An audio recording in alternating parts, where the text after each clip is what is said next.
guys, busy naman tayo sa ating kusina. Ayan, nagluto tayo ng eggplant, inihaw na eggplant. Ayan, tapos may, at saka yung kalabasa din na in-steam natin.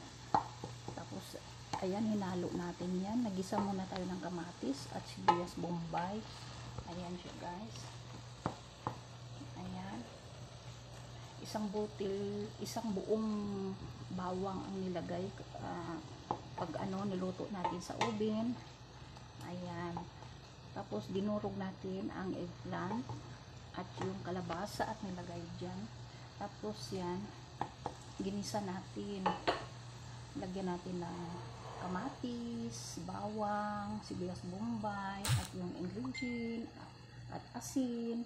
Tapos ayan, ilagay na natin yung itlog sa taas. Ayan, 3 pirasong itlog. Ayan, ilagay natin sa taas. Ayan. Ayan siya. Ayan. Kakaibang luto naman ito. Ayan siya guys. Ayan. Ang daming proseso sa pagluto nito na klase. Kasi ihawin mo muna yung eggplant. Ayan. Tapos ayan, basagin lang natin yung itlog mo para magkalat siya. Ayan. Ayan siya guys. Ayan na. Ayan siya guys. Ayan.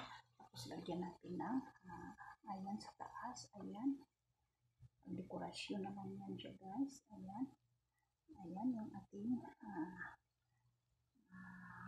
ayan.